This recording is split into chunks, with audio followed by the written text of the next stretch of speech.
ఐఏఎస్కు రాష్ట్ర కేడర్ ఆఫీసర్ల ఎంపిక కార్యక్రమాన్ని మోడల్ కోడ్ ఉన్నప్పుడు చేయడం సముచితం కాదని యూపీపీఎస్సీ చైర్మన్ డాక్టర్ మనోజ్ సోనీకి టీడీపీ అధినేత నారా చంద్రబాబు నాయుడు లేఖ రాశారు. కొత్త ప్రభుత్వం వచ్చే వరకు నియమించొద్దని యూపీపీఎస్సీని కోరారు. ఈ అంశాన్ని పునఃపరిశీలించాలని యూపీపీఎస్సీ చైర్మన్కు విజ్ఞప్తి చేశారు. యూపీపీఎస్సీ చైర్మన్ డాక్టర్ మనోజ్ సోనీకి తెలుగుదేశం పార్టీ జాతీయ అధ్యక్షుడు నారా చంద్రబాబు నాయుడు నిన్న లేఖ రాశారు. ఐఏఎస్కు రాష్ట్ర కేడర్ ఆఫీసర్ల ఎంపిక కార్యక్రమాన్ని మోడల్ కోడ్ ఉన్నప్పుడు చేయటం సముచితం కాదని చెప్పారు. కొత్త ప్రభుత్వం వచ్చే వరకు నియమించవద్దని యూపీపీఎస్సీని చంద్రబాబు కోరారు. వారి ప్రమోషన్స్ ముఖ్యమంత్రి కార్యాలయంలోని వారికి పరిమితం చేశారన్నారు. ఇప్పుడు కూడా జాబితా తయారీలో పారదర్శకత లేదని అన్నారు. ఈ అంశాన్ని పునఃపరిశీలించాలని యూపీపీఎస్సీ చైర్మన్ను చంద్రబాబు నాయుడు కోరారు. అయితే ఏపీ సార్వత్రిక ఎన్నికలు అయిపోయిన తర్వాత వైద్య పరీక్షల కోసం చంద్రబాబు అమెరికా వెళ్లిన విషయం తెలిసిందే. మాచర్లలో ఎమ్మెల్యే పిన్నెల్లి రామకృష్ణారెడ్డి ఈవీఎంను ధ్వంసం చేస్తుంటే ఆయనకు ఎదురెళ్లి TDP polling agent Namburi Seshagiri Rao అడ్డుకున్నారు. అయితే ఆ తర్వాత అతనిపై పిన్నెల్లి, అతని అనుచరులు గొడ్డళ్లతో తీవ్రంగా దాడి చేసి గాయపరిచారు. వైసీపీ ప్రభుత్వంలో పోలీసు వ్యవస్థ నిర్వీర్యమైందని ప్రశాంతమైన ఉమ్మడి చిత్తూరు జిల్లాలో స్ట్రాంగ్ రూమ్ వద్ద క్యాండిడేట్పై హత్యాయత్నం జరగడంపై పోలీసులు సిగ్గుతో తలదించుకోవాల్సిన సంఘటన అని సిపిఐ రాష్ట్ర కార్యదర్శి కె రామకృష్ణ అన్నారు. కాకి డ్రెస్ వేసుకొని అమ్ముడు పోయారని దుయ్యబట్టారు. హోం మినిస్టర్ ఎవరో కూడా కనీసం తెలియదని, కానిస్టేబుల్ కూడా లెక్క చేయని పరిస్థితి అని, ఈ ఖ్యాతి మొత్తం సీఎం జగన్ రెడ్డికే దక్కుతుందని ఆయన అన్నారు. సిపిఐ రాష్ట్ర కార్యదర్శి రామకృష్ణ తిరుపతిలో మీడియాతో మాట్లాడారు. రాబోయే ప్రభుత్వం కూడా పోలీసుల్ని అనవసరంగా వినియోగించవద్దని కోరుతున్నామని, వారి డ్యూటీని వారు చేయనివ్వాలని రామకృష్ణ సూచించారు. 175 అసెంబ్లీ నియోజకవర్గాల్లో 10,000 కోట్ల రూపాయలు ఖర్చు పెట్టారని, ప్రతి నియోజకవర్గంలో ఓటుకి 3,000, పోస్టల్ బ్యాలెట్కు 5,000 చొప్పునిచ్చారని ఆరోపించారు. ఈసీ ఏం చేస్తోంది, వారు కూడా అమ్ముడుపోయారా అని ప్రశ్నించారు. ఈసీ కూడా డబ్బులు తీసుకుంది కాబట్టి ఎక్కడా డబ్బుల పంపిణీని నిరోధించలేదని విమర్శించారు. పిఠాపురంలో వైసీపీ అభ్యర్థి వంగ గీత ఇంటి వద్ద డబ్బులు ఇవ్వలేదని కొందరు ధర్నా చేశారని, 2029లో డబ్బులు ఇవ్వలేదంటే జనం అభ్యర్థుల ఇంటికొచ్చి కొడతారని, దీనిపై సుప్రీంకోర్టులో కేసు వేశారని రామకృష్ణ అన్నారు. వీటిపై పార్టీలకు అతీతంగా ఉద్యమించాల్సిన అవసరం ఉందని అభిప్రాయం వ్యక్తం చేశారు. పగలగొట్టడం తప్పనే దాంట్లో ఏకాభిప్రాయం ఉంది. కానీ ఆయన ఎన్నికల కమిషన్ కూడా చెప్పారు కదా, వారు చెప్పింది ఏమంటే అది దర్యాప్తు చేసే క్రమంలో ఆ వీడియో బయటకు వచ్చి ఉంటుంది అన్నాడు. సహజంగా దర్యాప్తు అన్నప్పుడు ఒక్కరు చేయరు, 10 మంది చేస్తారు, అనేక మంది ఇన్వాల్వ్ అవుతారు. ఈవెన్ ఈ కానిస్టేబుల్ మొదలుకొని పై అధికారి వరకు ఇన్వాల్వ్ అవుతారు. పగలగొట్టడం తప్పు కాదు అని వాళ్ళు ఎవరు అనలేరు. అన్నా కూడా అట్లాంటి కేసే లేదు కదా. కాబట్టి అతను ఎందుకు పరారైనాడు? తప్పు చేశాడు కాబట్టి పరారైనాడు. ఎందుకు రాష్ట్రం వదిలిపెట్టిపోయాడు? తప్పు చేశాడు కాబట్టి రాష్ట్రం వదిలిపెట్టి పరారైనాడు. చివరికి గన్మెన్లు కూడా వదిలిపెట్టిపోయాడు ఆయన. దాన్ని బట్టి అర్థమవుతుంది తప్పు చేశాడు అనేది. అది 100% తప్పు. అంత లేటుగా ఎందుకు వీడియో బయటకు వచ్చిందని మేము అంటున్నాం. వీడియో బయటకు వచ్చింది తప్పని కాదు, వీడియో ఆ రోజు ఎందుకు రాలేదు అని. అది పోలింగ్ జరిగిన వెంటనే అక్కడ ఎవరు అబ్జెక్షన్ చేయలేదు, ఎవరికి తెలియదు అనేక లేదు. ఆయన తెలుగుదేశం ఏజెంట్గా ఉన్నతను ఆడ అబ్జెక్షన్ పెడితే అతనిపైన కూడా దాడి చేశారు. మరి దాడి చేసిన క్రమంలో ఎన్నికల కమిషన్ నిజంగా సవ్యంగా పనిచేసి ఉంటే ఆ రోజు సాయంత్రమే దాన్ని బయట పెట్టాలి, ఇక్కడ ఇది జరిగింది అని. వాళ్ళు ఎందుకు లేటుగా స్పందించారు? అందుకోసమే ఎన్నికల కమిషన్ ఫెయిల్యూరు స్పష్టంగా కనపడతా ఉంది, క్లియర్గా కనపడతా ఉంది. వారు కూడా పక్షపాతంతోనే వ్యవహరిస్తూ ఉన్నారు. బెంగళూరు రేవ్ పార్టీ అంశంలో మాజీ మంత్రి సోమిరెడ్డి చంద్రమోహన్ రెడ్డి చేస్తున్న విమర్శలకు కాకాని గోవర్ధన్ రెడ్డి స్పందించారు. క్లబ్కు వెళ్లటం, పేకాట ఆడటం, డ్రగ్స్ ఎవరికి అలవాటు ఉందో తేల్చుకుందామని, బ్లడ్ శాంపిల్ ఇచ్చేందుకు తాను రెడీ, దమ్ముంటే సోమిరెడ్డి రావాలి అంటూ ఛాలెంజ్ చేశారు. సోమిరెడ్డికి చీకటి కోణాలు చాలా ఉన్నాయన్న మంత్రి కాకాని, పురాతన పంచలోహ విగ్రహాలను విదేశాలకు అమ్మేందుకు సోమిరెడ్డి గతంలో ప్రయత్నించారని ఆరోపించారు. బెంగళూరు రేవ్ పార్టీ అంశంలో టీడీపీ నేతలు చేస్తున్న విమర్శలకు కాకాని గోవర్ధన్ రెడ్డి స్పందించారు. ముఖ్యంగా మాజీ మంత్రి సోమిరెడ్డి చంద్రమోహన్ రెడ్డి చేస్తున్న ఆరోపణలపై కాకాని గోవర్ధన్ రెడ్డి మీడియా సమావేశం నిర్వహించారు. బ్లడ్ శాంపిల్ ఇద్దాం, దమ్ముంటే రావాలంటూ సోమిరెడ్డికి ఛాలెంజ్ చేశారు. రేవ్ పార్టీ దగ్గర తన కారు ఉందంటున్న సోమిరెడ్డి అది నా కారేనని నిరూపించగలరా అంటూ సవాల్ చేశారు. నా పాస్పోర్టు కారులో దొరికిందంటున్నారు. నా పాస్పోర్టు నా దగ్గరే ఉందని, కారులో దొరికిందని చెప్తున్న పాస్పోర్టు ఎవరి దగ్గర ఉంది? సోమిరెడ్డి దగ్గర ఉందా? కర్ణాటక పోలీసుల వద్ద ఉందా అని కాకాని గోవర్ధన్ రెడ్డి ప్రశ్నించారు. ఆ కారుతో నాకు సంబంధం ఉందంటున్న సోమిరెడ్డి దానిని రుజువు చేయగలరా అని సవాల్ చేశారు. కారు తుమ్మల వెంకటేశ్వరరావు పేరుతో ఉందని, కారుకు స్టిక్కర్ ఉందని చెప్పి నా కారని అంటున్నారని అన్నారు. స్టిక్కర్పై పోలీసులకు ఫిర్యాదు చేశానని, వారు విచారణ చేస్తున్నారని చెప్పారు. నా మీద ఏదైనా సరే ఒక్క ఆధారమైన నువ్వు రుజువు చేయని చెప్పి ఛాలెంజ్ చేపిస్తారడం జరిగింది. దాంతోపాటు ఎవరికి ఏ అలవాట్లు ఉన్నాయనేటువంటిది ప్రజలకు తెలియాలి కాబట్టి ఒకసారి నీ బ్లడ్ శాంపిల్ నా బ్లడ్ శాంపిల్ రెండు ఇస్తే మనలో ఎవరు త్రాగుతారు, ఎవరు తిరుగుతారు అనేటువంటి దాని మీద ఒక స్పష్టత వస్తుంది. డ్రగ్స్ ఎవరు వాడతారు, మందు ఎవరు కొడతారు అనేటువంటి దాని మీద ఒక స్పష్టత వచ్చేటువంటి అవకాశం ఉంటుంది. కాబట్టి నువ్వు బ్లడ్ శాంపిల్స్ ఇవ్వడానికి సిద్ధంగా ఉన్నావా అని చెప్పి ప్రశ్నించడం జరిగింది. దేనికి సమాధానం చెప్పలేదు. ఈరోజు నేనే ప్రజా జీవితంలో ఉండేటువంటి వాడు ఇటువంటి వెధవలు ఏదన్నా బురద తల్లినప్పుడు దానికి సంబంధించి ప్రజలకి సరైనటువంటి నిర్దిష్టమైనటువంటి సమాధానం చెప్పాల్సినటువంటి అవసరం ఉంటుంది. కాబట్టి అందులో భాగంగా నా పాస్పోర్టు కారులో లభ్యమైంది అని అన్నారు. దాని ఆధారాలు చూపించమన్నా. ఇదిగో ఇది నా పాస్పోర్ట్. నాకు సంబంధించినటువంటి పాస్పోర్ట్ మన హైదరాబాద్లో లైవ్లో చూపించాను, నెల్లూరు నుంచి. ఈరోజు నేరుగా చూపిస్తున్నా. దీనికి సంబంధించినటువంటి పాస్పోర్ట్ నాది. ఇది నా పాస్పోర్ట్ నా దగ్గర ఉంది. నీ దగ్గర నువ్వు చెప్పినట్టుగా, సోమిరెడ్డి చెప్పినట్టుగా దొరికినటువంటి పాస్పోర్ట్ ఎక్కడుందో చూపించాలా. కర్ణాటక పోలీస్ దగ్గర ఉందా, నీ దగ్గర ఉందా, నీ దగ్గర ఉండేటువంటి సాక్ష్యాలు ఏంది, నీ దగ్గర ఉండేటువంటి ఆధారాలు ఏంది? ఎందుకంటే పాస్పోర్ట్ లభ్యమైంది అని నువ్వే అన్నావు. నా దగ్గర నా పాస్పోర్ట్ ఉంది అంటే దొంగ పాస్పోర్ట్ ఉందా, ఏముందనేటువంటిది దాని మీద స్పష్టత తేరాల్సినటువంటి అవసరం ఉంది. కాబట్టి ఇదిగో ఇది నా పాస్పోర్టు. ఓటమి భయంతోనే జగన్ రెడ్డి హింసకు తెరలేపి గెలవాలని ప్రయత్నాలు చేశారని ఎమ్మెల్సీ మహమ్మద్ ఇక్బాల్ విమర్శించారు. పిన్నెల్లిని కావాలనే తప్పించారని, నామమాత్రపు కేసులు పెట్టారని, పిన్నెల్లిపై 307 పెట్టి ఉంటే బెయిల్ వచ్చేది కాదన్నారు. వైసీపీ నేతలు రాష్ట్రం విడిచి పారిపోవడం తథ్యమని, ఇకనైనా అధికారులు భయం నుండి బయటకు రావాలని, కౌంటింగ్ సక్రమంగా జరిగేందుకు సహకరించాలని హితవు పలికారు. జగన్ రెడ్డికి ఓటమి భయం పట్టుకుందని, అందుకే రాష్ట్రంలో డబ్బుల పందారంతో పాటు అరాచకం సృష్టించి ఎలాగైనా ఎన్నికల్లో గెలవాలని ప్లాన్ చేశాడని శాసనమండలి సభ్యులు మహమ్మద్ ఇక్బాల్ విమర్శించారు. మంగళగిరి టీడీపీ జాతీయ ప్రధాన కార్యాలయంలో ఆయన మీడియా సమావేశంలో మాట్లాడారు. 2019లో ప్రశాంత వాతావరణంలో ఎన్నికలు జరిగాయని, ఎక్కడా గానీ గులకరాళ్ల దాడి జరగలేదు, కోడికత్తి పోట్లు లేవని అన్నారు. ప్రతిపక్షంలో ఉన్న జగన్ పాదయాత్ర నిర్వహించినా, ఎక్కడికి వెళ్లినా ఎక్కువ భద్రతను అప్పటి ప్రభుత్వం కల్పించిందని, నేడు జగన్ రెడ్డి ఆయన తొత్తులు ప్రజాస్వామ్యాన్ని అవహేళన చేస్తూ గెలిపే లక్ష్యంగా టీడీపీ నేతలపై దాడులు, హింసకు తెగబడ్డారని ఆరోపించారు. మనం చూస్తున్నాం మన పిన్నెల్లి రామకృష్ణారెడ్డి గారి తీరు. ఆయన స్థానిక సంస్థల్లో 77 స్థానిక సంస్థలు పంచాయతీలు జరిగితే 74 ఏకగ్రీవం ఉందని బెదిరించి, ఇక మరీ ధైర్యం కూడగట్టుకుని ఎవరో ఇద్దరో ముగ్గురో వచ్చినట్టున్నారు. 74 ఏకగ్రీవం అయ్యాయి. తర్వాత 51 కేసులు అయ్యాయి. SC, ST, SC, BC, minority కుటుంబాల ఆత్మకూరులో అక్కడే ఒక 100 కుటుంబాలు ఊళ్ళు వదిలేసిన పరిస్థితి మనం చూసాం. తర్వాత ఒక బీసీ చంద్రయ్య అనే వ్యక్తిని వాళ్ళు ఏ విధంగా అసలు సినిమా పక్కీలో చంపుతారు. కొన్ని సినిమాల్లో మనం చూస్తున్నాం, విలన్లు ఒక చేయి మీద ఒకరు నిలబడడం, ఇంకొక చేయి మీద ఇంకొకరు నిలబడడం, 2 కాళ్ళ మీద ఇద్దరు నిలబడడం, ఒకరు చెస్ట్ మీద నిలబడి అడ్డంగా గొంతు కోయడం, గొంతు కోశారు చంద్రయ్య అనే వ్యక్తిని. అంటే ఆ రూల్ ఆఫ్ లా, అసలు చట్టానికి అతీతులు, ఆ నియంతృత్వం, అసలు సినిమా పక్కీలో ఆ గూండాయిజం ఒక డాన్ లాగా వ్యవహరించిన తీరు మనం చూసాం చంద్రయ్య అనే మర్డర్లో. పిన్నెల్లి రామకృష్ణారెడ్డి గారు మంత్రి పదవి ఏదో ఆశించినట్టున్నారు. సరే, మీరు ఒక ఈ కాస్ట్ ఈక్వేషన్స్లో రాదు అనే విషయంలో ఇవాళ కూడా పేపర్లో చూశాను నేను.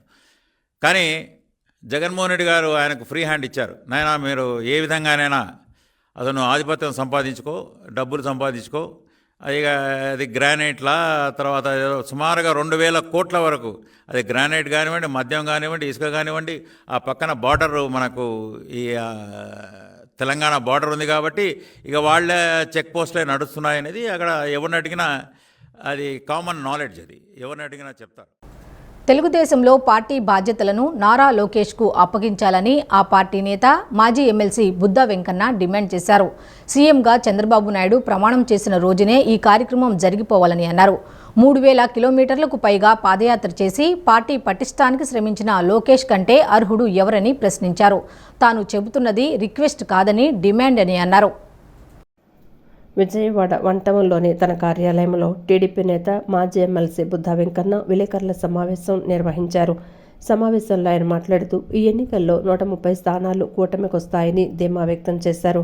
అమరావతిలోని తెలుగుదేశం పార్టీ జాతీయ అధినేత నారా చంద్రబాబు నాయుడు ప్రమాణ స్వీకారం చేస్తారని, చంద్రబాబు ప్రమాణ స్వీకారం డేట్ భువనేశ్వరి డిసైడ్ చేస్తారని చెప్పుకొచ్చారు.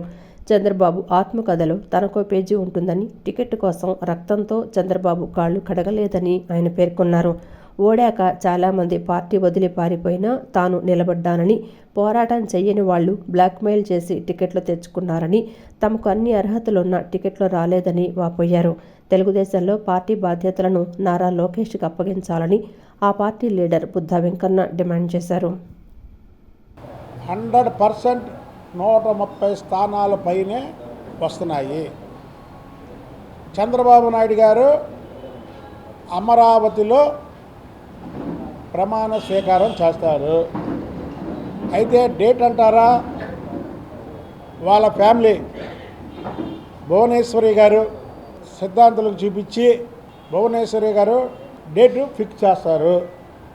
భుజ స్కంధాల మీద పెట్టుకొని జాతీయ పార్టీ ప్రధాన కార్యదర్శిగా లోకేష్ బాబు గారు కూడా పాదయాత్ర చేయడమే కాకుండా చంద్రబాబు గారు ఈ రాష్ట్రంలో నాకు తెలిసి దాదాపు ఒక 20 నుంచి 30 వేల మందిని పేరుతో పిలుస్తారు. అలాగే లోకేష్ బాబు గారు ఆ 20-30 వేల మందిని తో సహా ఇంకొక 20-30 వేల మందిని పేరుతో పిలిచే నాయకత్వాన్ని సంపాదించుకున్నారు లోకేష్ బాబు గారు. ఇప్పటి వరకు రాష్ట్ర పార్టీ అధ్యక్షులుగా బలహీన వర్గాలకు చెందినటువంటి అచ్చెన్నాయుడు గారు పనిచేశారు. చాలా చక్కగా పనిచేశారు.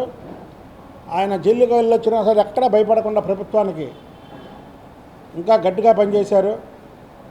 100కి 100% అచ్చెన్నాయుడు గారు పెద్ద మెజార్టీతో అక్కడ గెలుస్తున్నారు. ఆయన 100కు 100% చంద్రబాబు నాయుడు గారి మంత్రివర్గంలో ఆయన ఉంటారు. ఇవన్నీ కూడా నేను అనుకున్నాను, ఎందుకంటే మంత్రివర్గం గురించి నేను మాట్లాడకూడదు.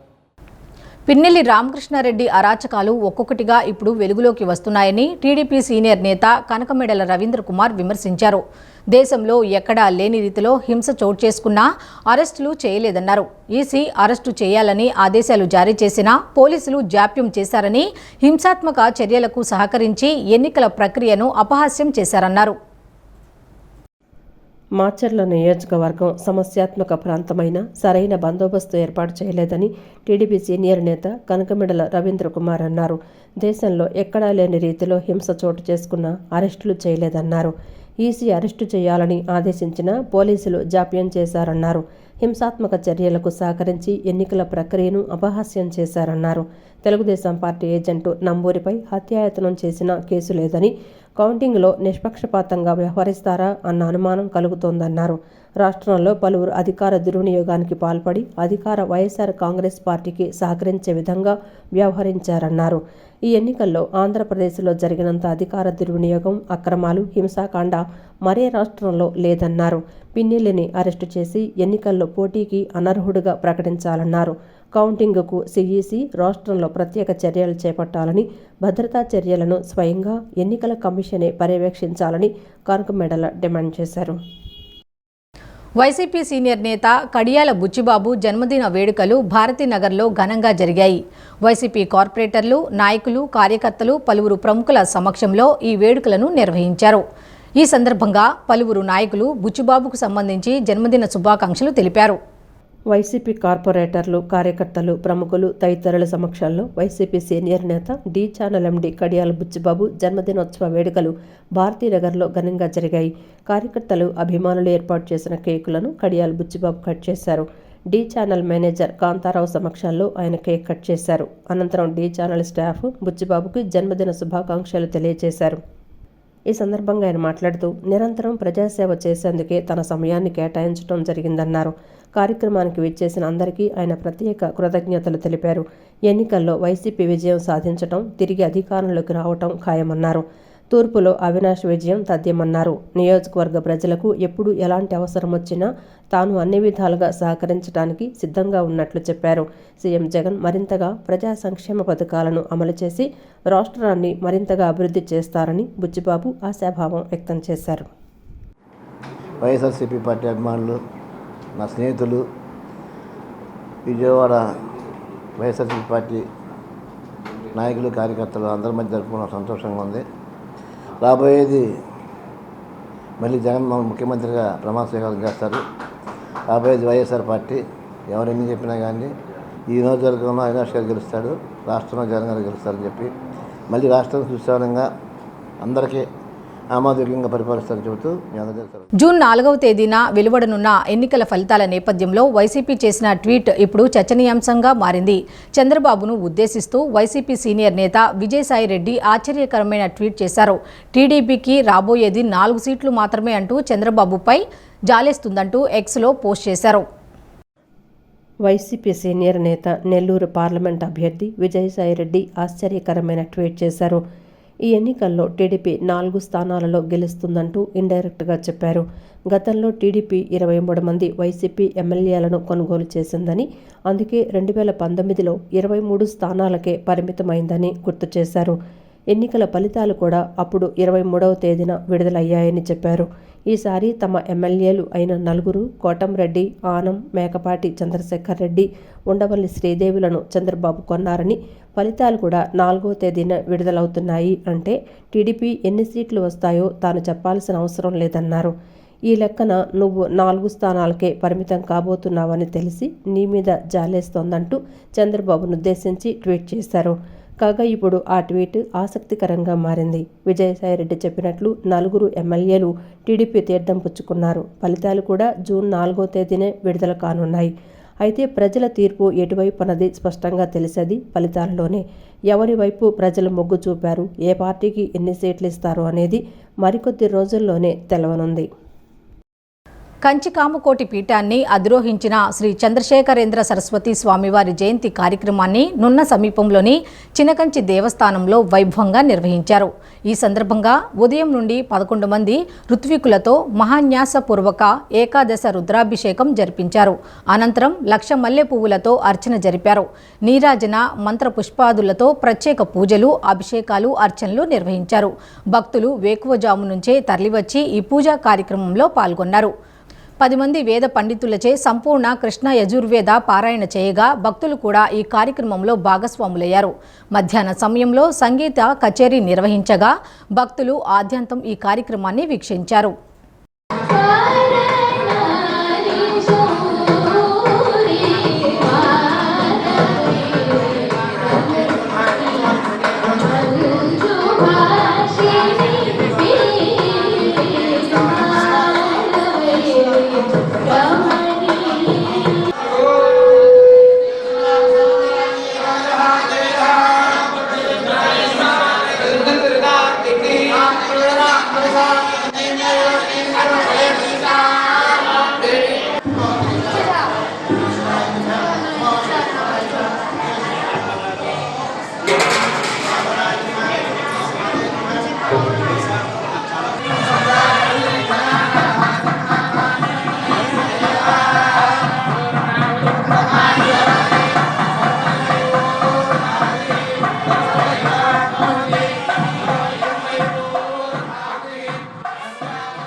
పశ్చిమ మధ్య బంగాళాఖాతంలో ఏర్పడిన వాయుగుండం 24 గంటల్లో తుపానుగా, అనంతరం తీవ్ర తుపానుగా మారే అవకాశం ఉందని విశాఖ వాతావరణ శాఖ తెలిపింది.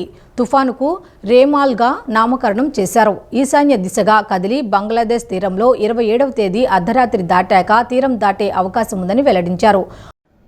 పశ్చిమ మధ్య బంగాళాఖాతంలో వాయుగుండం ఏర్పడినట్లు విశాఖ వాతావరణ శాఖ తెలిపింది.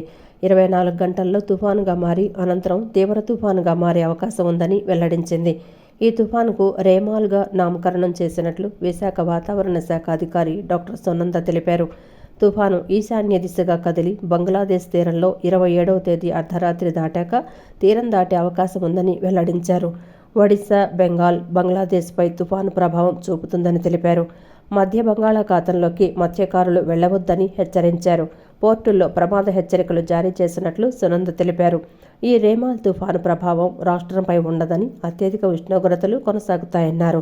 తుఫాను ప్రభావంతో నైరుతి రుతుపవనాలు వేగంగా కదులుతున్నాయని, నైరుతి రుతుపవనాలు శ్రీలంక వరకు విస్తరించినట్లు వెల్లడించారు.